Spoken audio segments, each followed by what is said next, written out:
Isang mapagpalang gabi po sa ating lahat. Narito na naman si Len para sa ating ika-235 na ating share ng devotion video at ipagpaumanhin po kung tayo ay ngayon na naman din nakapagawa ng video. Hindi dahil sa sobrang busy, pero madalas medyo gabi na nakakapagpahinga. And yan, kasi walang pasok ng alaga ko, kaya kailangan samahan sa mga gala-gala, laro-laro. So, pagdating ng gabi ay talagang pata tayo. But anyway, thanks God po for the strength, for the brand new day na ipinagkakaloob sa atin na ng mga napagtagumpayan. At syempre, ayan, nalalapit na po ang recognition ng aking mga anak at moving up ng aking mga anak sa April 15. Ayan, which is alam niya naman na hindi tayo makakauwi. But thankful kay God because talagang sa wisdom and the protection ay binibigay sa aking mga anak na bagamat hindi nila ako kasama physically sa pag-akyat sa stage to give them the honor, the medals, and the awards. But ayan, thankful tayo kay God dahil lagi silang kasama sa ating prayer. So bago po ang lahat, huwag po natin kakalimutan ang manalangin at magpasalamat sa ating Panginoon para sa bawat araw na ating napapagtagumpayan. So let us pray. Ama namin Diyos na mga Panginoon, narito kami muli, Panginoon. Nagpapasalamat sa buhay, kalakasan at hininga na ipinagkaloob niyo, Panginoon. Salamat sa protection, provision, mga blessings, Panginoon, wisdom, Panginoon, at protection na ipinagkakaloob niyo sa aming mga mahal sa buhay sa Pilipinas o sa anumang panig ng mundo, Panginoon. Dahil higit sa aming mga anak, Panginoon, that they will have their recognition, Panginoon, and moving up, Panginoon. And we know, Lord God, all the spiritual wisdom, Panginoon, ay pinagkakaloob sa kanila, Panginoon, upang makamit nila ang kanilang mga dreams, aspirations, at mga goals in life, Panginoon. Hindi po, Panginoon, dadako na naman kami muli sa pag-aaral at pagbubuli-buli ng inyong mga salita, Panginoon, at dalangin namin na kayo ang mataas, mapapuhihan, Panginoon, at hindi ang inyong lingkod. Gamitin niyo lamang po ako bilang mouthpiece ninyo at instrument, Panginoon, sa pagpapahayag ng inyong ebanghelyo o mabuting balita sa lahat, Panginoon.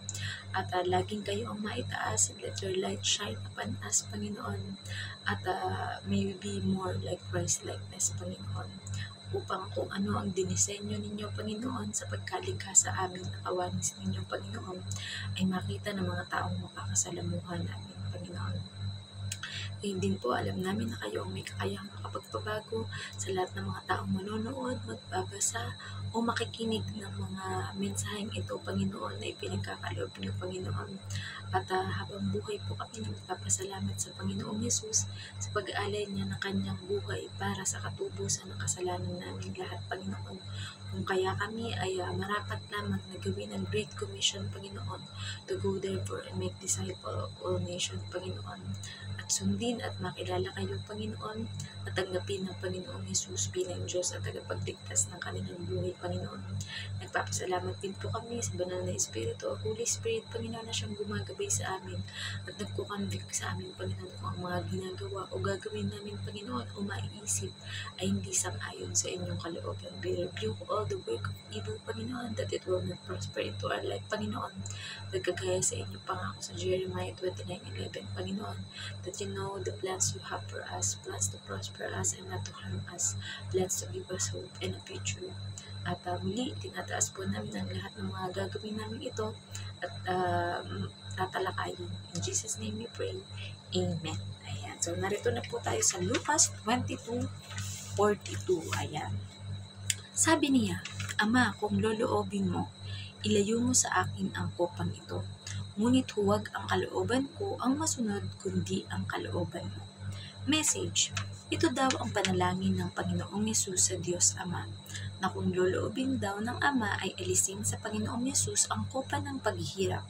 Subalit ipinaubaya ng Panginoong Yesus sa Ama na hindi ang kalooban niya ang masunod, kundi ang kalooban ng Ama. Application.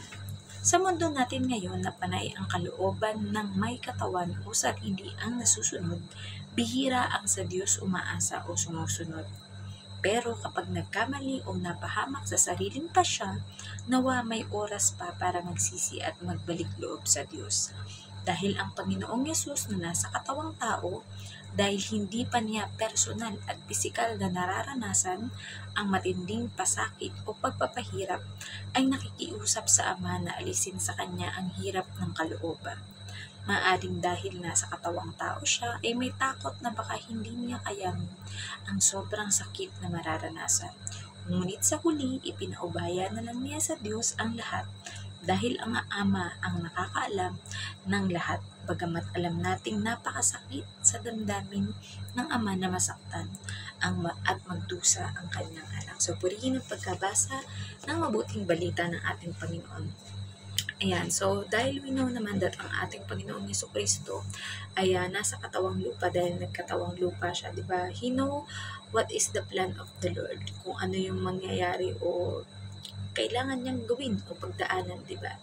Pero mapapansin natin na in this passage, dito lamang yung talagang nakiusap, di ba, ang ating Panginoong Yesus, kasi madalas, di ba, nung nagpakain siya ng 2,000, 5,000 people, di ba, at ng mga himala niya, ang laging ginagawa ng ating Panginoong Yesus ay pinagpapasalamat ito sa Panginoon at nangyayari yung mga great miracle na nangyayari. But in this situation, mapapansin natin na talagang nakiusap siya, di ba? Ang ano ba mga mapapansin natin dito? Una, dahil sobrang close ng ating Panginoong Yesus sa ating Diyos Ama, ay kayang-kaya niyang makiusap. Alam niya na mahal siya ng Panginoong Diyos Ama at pwede siyang pagbigyan nito. Pero di ba, nagpaubaya ang ating Panginoong Yesus sa kanyang panalangin, bagamat nakikiusap siya sa ating Panginoong Diyos Ama, naalisin sa kanya ang paghirap dahil sa damdamin kasi ganun eh. Kumbaga, kapag alam mo kasi na mamamatay ka na, di ba, o meron kang isang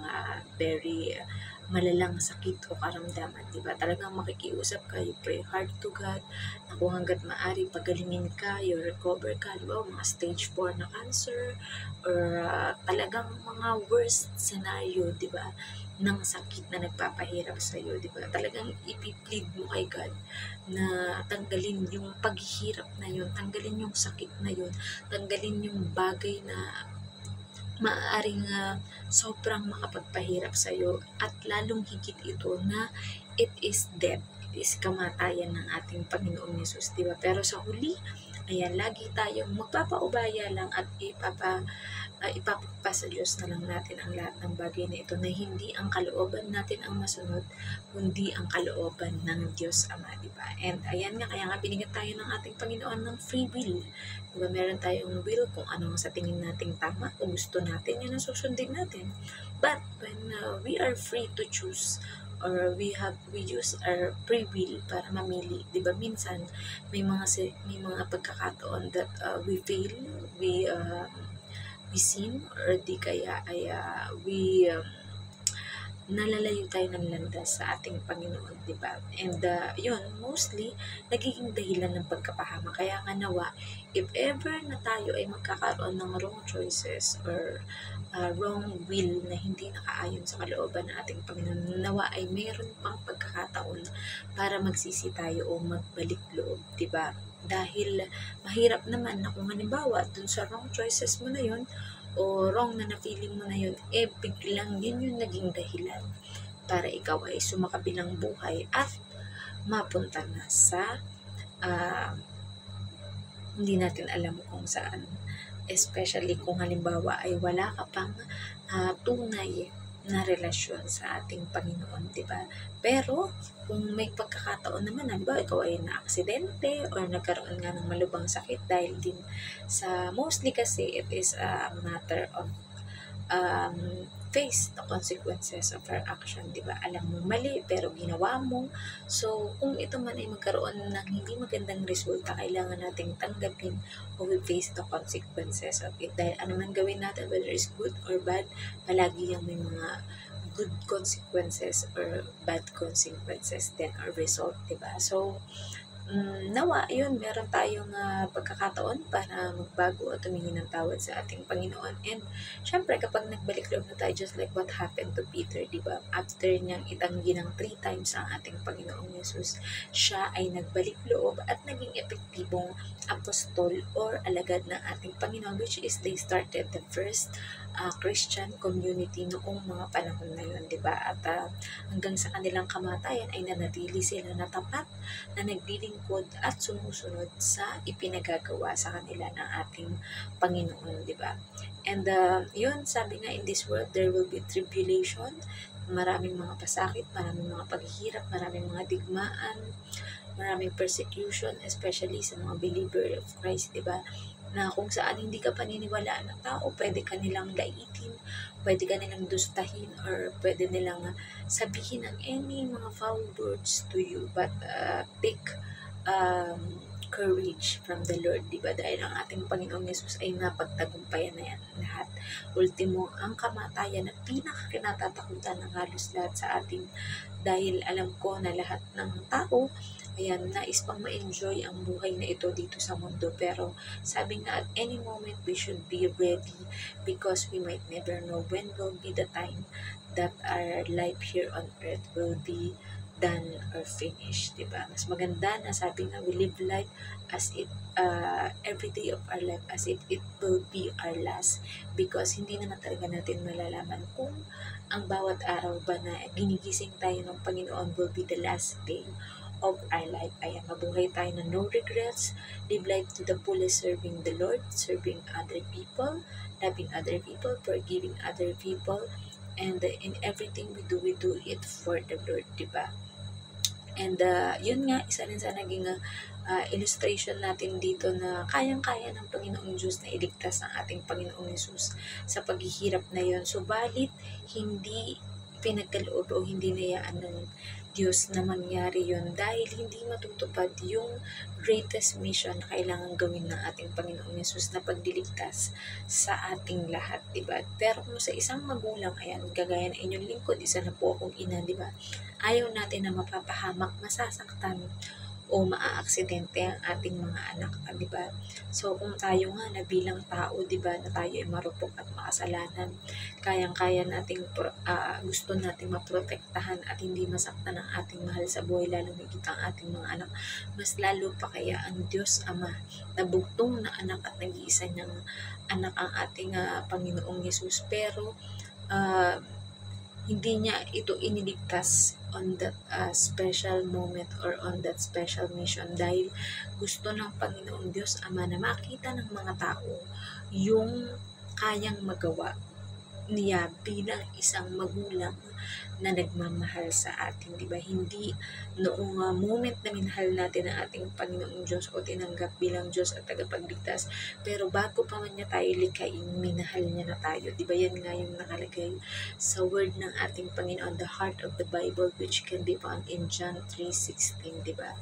Na for God so loved the world that He gave His only begotten Son, that whosoever believes in Him shall not perish but have everlasting life. So, maaring magbukas ang buhay natin dito sa mundo, pero nakasisiguro tayo na once we are connected, we accepted the Lord Jesus Christ as our Lord and Savior, and mas lalo pa nating i-dig deeper, or we're making our relationship to the Lord stronger by everyday listening to the Word of God, by everyday meditating His Word, and applying it to our everyday life, to the people we meet, to the people we encounter, to the people we are together with, diba?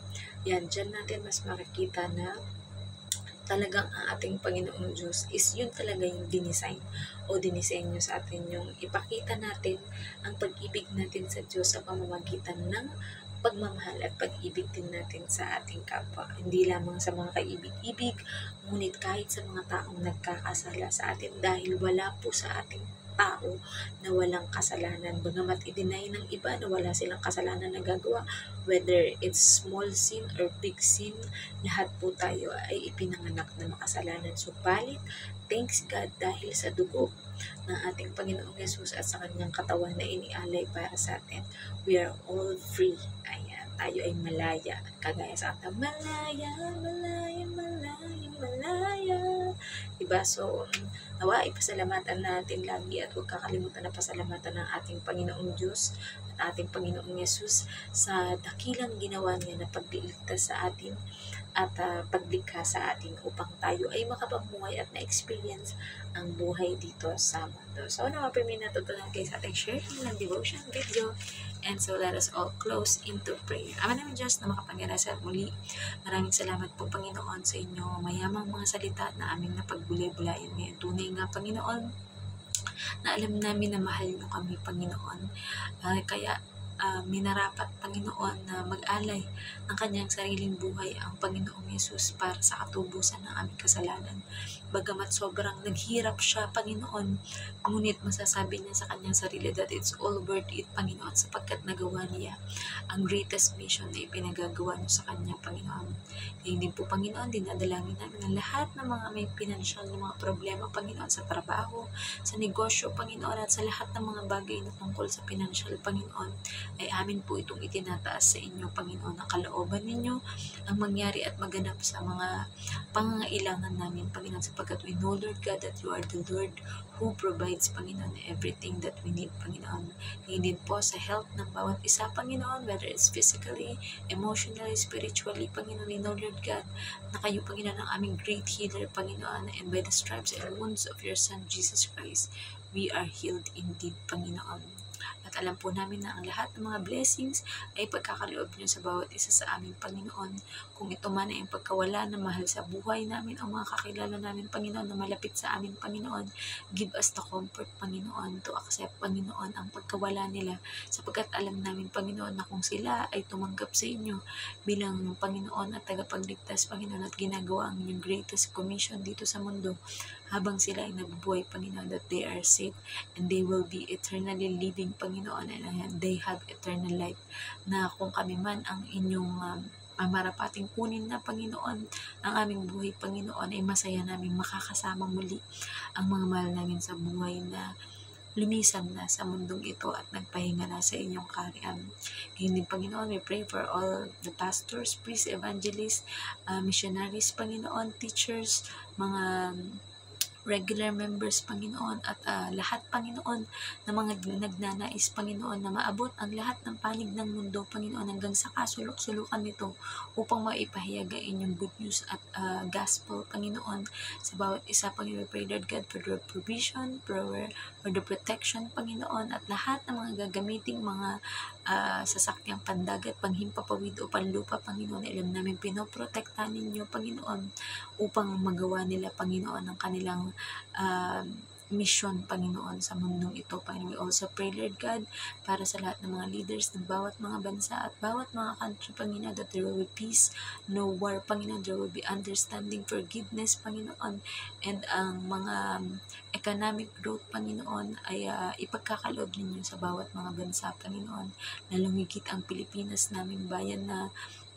pinagmulan Panginoon, ang Hong Kong Panginoon na nagiging source Panginoon ng aming sweldo Panginoon, ng aming mga employer Panginoon, na siyang alam namin Panginoon na you will prosper them Panginoon, you will give them good health Panginoon and long life Panginoon, at mapagsilbihan namin sila Panginoon na kagaya na parang pinaglilingkuran namin kayo Panginoon.